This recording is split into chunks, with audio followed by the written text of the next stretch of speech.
I am F نے پاکستان کے لیے $1.32 کروڑ قرض کی نئی قسط منظور کر لی ہے۔ $22 کروڑ کلائمیٹ فنڈنگ کے بھی شامل ہیں۔ ایگزیکٹو بورڈ کے اجلاس کا اعلامیہ جاری ہے۔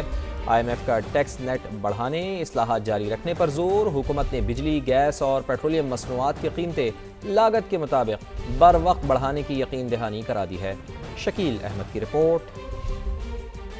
مہنگائی کی چکی میں پستے عوام کو مزید پیسنے کی تیاری۔ آئی ایم ایف کی نئی سخت شرائط مان کر حکومت کی پہلے سے طے شدہ اہداف پر قائم رہنے کی یقین دہانی۔ مشرق وسطیٰ میں جنگی صورتحال اور عالمی معاشی دباؤ کے باوجود آئی ایم ایف نے پاکستان کے لیے $1.3 ارب قرض کی نئی قسط منظور کر لی۔ آئی ایم ایف کے ایگزیکٹو بورڈ نے توسیعی فنڈ سہولت پروگرام کے تحت $1.10 کروڑ اور $22 کروڑ کی کلائمیٹ فنڈنگ کی منظوری دی۔ اگلے ہفتے $1.3 ارب کی نئی قسط ملنے کے بعد دونوں پروگرامز کے تحت مجموعی جاری کردہ رقم $4.8 ارب ہو جائے گی۔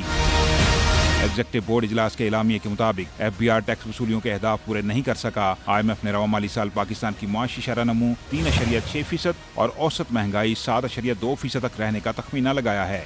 زر مبادلہ ذخائر $17.5 ارب تک پہنچنے کی توقع ہے۔ آئی ایم ایف نے پاکستان پر زور دیا ہے کہ ٹیکس نیٹ کو مزید وسعت دی جائے اور معاشی اصلاحات کا عمل بلا تعطل جاری رکھا جائے۔ اعلامیے میں بجلی، گیس اور پیٹرولیم مصنوعات کی قیمتیں لاگت کے مطابق رکھنے، سرکاری اداروں کی نجکاری تیز کرنے اور مالیاتی نظم و ضبط برقرار رکھنے کی ہدایت بھی کی گئی۔ فنڈ نے اسٹیٹ بینک کی سخت مانیٹری پالیسی کو بروقت اور ضروری قرار دیتے ہوئے مہنگائی پر قابو رکھنے کے لیے اسی پالیسی کے تسلسل کا مشورہ دیا۔ حکومت نے آئی ایم ایف کو یقین دلایا ہے کہ وہ جنگی صورتحال کے باوجود سخت مالیاتی اور معاشی پالیسیوں پر عمل جاری رکھے گی، حالانکہ ان پالیسیوں کے باعث بے روزگاری، غربت اور مہنگائی میں اضافہ ہوا ہے۔ آئی ایم ایف نے خبردار کیا ہے کہ آئندہ مالی سال میں معاشی شرح نمو مزید سست جبکہ مہنگائی میں دوبارہ اضافہ ہو سکتا ہے۔ بجٹ خسارہ بڑھنے اور عوام پر قیمتوں کے دباؤ میں اضافے کا امکان بھی ظاہر کیا گیا ہے۔ حکومت نے یہ بھی وعدہ کیا ہے کہ آئندہ بجٹ آئی ایم ایف سے مشاورت کے بعد بنایا جائے گا تاکہ خسارہ کم رکھا جا سکے اور غیر ضروری معاشی توسیع نہ ہو۔